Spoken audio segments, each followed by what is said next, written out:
Film industry में काम करने वाले एक्टर्स के साथ ग्लैमर कोशेंट तो जुड़ा ही होता है।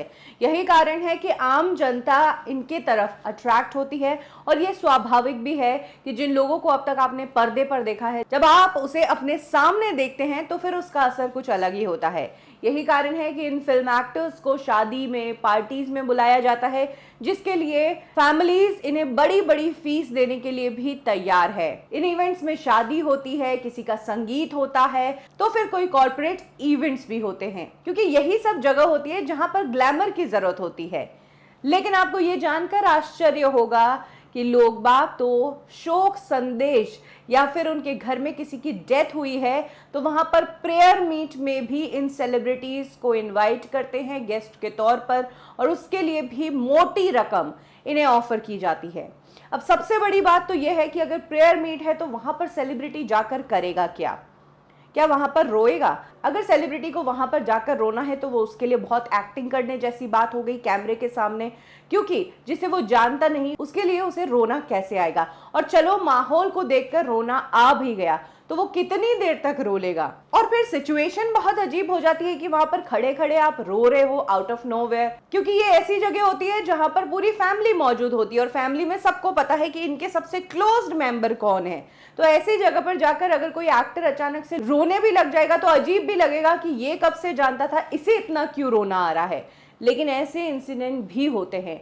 एक एक्टर ने खुद बताया है कि उन्हें एक बार एक प्रेयर मीट में बुलाने का ऑफर आया था, और क्या फीस हुई थी ऑफर और क्या किया था इस एक्टर ने वहां जाकर, ये मैं आपको बताती हूँ।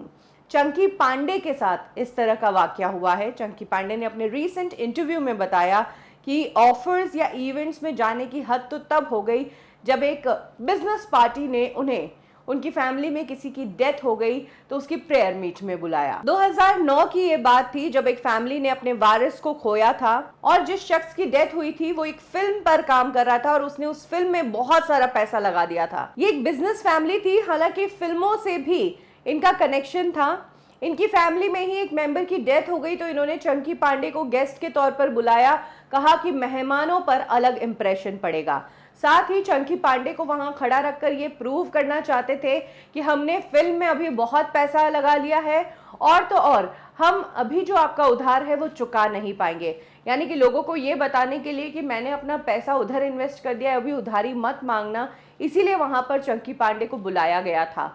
और चंकी पांडे को इस कुछ सेकेंड्स की अटेंडेंस के लिए 5 लाख रुपए की रकम ऑफर हुई थी। ये बात है 2009 की। इनफैक्ट फैमिली ने यह भी कहा था कि चंकी पांडे को वहां आना है, थोड़ा रोना धोना करना है और फिर चुपचाप एक कोने में खड़े हो जाना है, और इससे बताना बस ये था कि वो एक फिल्म बना रहे हैं, इन एक्टर्स को इन्होंने पैसे दे दिए हैं, फिल्म में पैसे लगा दिए हैं, इसीलिए उधारी अभी नहीं चुका पाएंगे। चंकी पांडे ने कहा कि इस तरह का ऑफर सुनकर मेरी बेहोशी की हालत हो गई और मैं इस ऑफर को कतई एक्सेप्ट करने ही नहीं वाला था, और उन्होंने किया भी नहीं। हालांकि फैमिली की कंडीशन ऐसी थी कि चंकी पांडे ने उनकी जगह किसी दूसरे एक्टर को वहां पर जाने के लिए कह दिया। चंकी ने उस एक्टर का नाम तो नहीं बताया, लेकिन उसका एक्सपीरियंस शेयर करते हुए ये बताया कि वो एक्टर बहुत खुश था, क्योंकि एक जगह पर 2-5 मिनट खड़े होना है चुपचाप, और उसके लिए उसे 5 लाख रुपए मिल गए थे। चंकी पांडे ने कहा कि मैं इंडस्ट्री में काम तो करने आया हूं, लेकिन मैं एक्टिंग जो है वो कैमरा पर करना चाहता था, इस तरह से शोक सभा में नहीं। और यही वो इंसिडेंट है चौंकाने वाला कि सिर्फ शादी, पार्टीज या खुशी के मौके पर ही नहीं, बल्कि कई बार गम के मौकों पर भी इन सेलिब्रिटीज को बुलाया जाता है एक अलग कहानी कहने के लिए।